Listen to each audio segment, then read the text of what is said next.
আমরা এই পিঠাকে আমাদের আঞ্চলিক ভাষায় বলি পিচকারি পিঠা। আপনারা কি বলেন অবশ্যই জানাবেন। আর এই পিঠাগুলো খেতে অনেক মজা, দেখতে অনেক সুন্দর। আসসালামু আলাইকুম আমার প্রিয় ভাই বোনেরা, আমি আজকে নতুন রেসিপি নিয়ে চলে এসেছি। পিচকারি পিঠা বানাবো। তো প্রথমত পিচকারি পিঠার গুঁড়িগুলো ভালো করে বেটে নিলাম। বেটে নেওয়ার পরে সরিষা কালার মিশালাম, মিশিয়ে ভালো করে একটা ডো বানালাম। তারপরে আপনার আরেকটা কালার মিশিয়ে এটাকে ভালো করে মিশালাম, যাতে করে সব এর মধ্যে মিশে এই করে আমি 3টা ডো করেছি 3 রকমের। তো আমি এই সরিষা কালার এটা নিয়ে একটা লাপ আর্ট করব।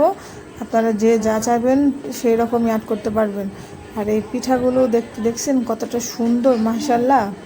সো আপনারা যা চাইবেন তাই করতে পারবেন। তো এগুলো করার পরে আমি ভাপ দিয়ে নিলাম। এই যে দেখেন আমার পিঠাগুলো ভাপ হয়ে গেছে।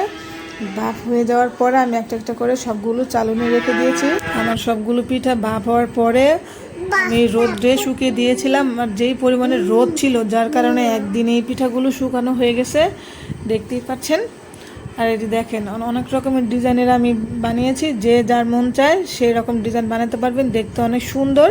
তো এই পিঠাগুলো আপনার ভাজতে বেশি টাইম লাগে না, 5 সেকেন্ডের মতো লাগে। আর দেখেন কতটা সুন্দর মুচমুচে হয়েছে। এগুলো আপনারা 6 মাস পর্যন্ত ভালো করে সংরক্ষণ করতে পারবেন। এই বলে আমার ভিডিও শেষ করছি। আল্লাহ হাফেজ।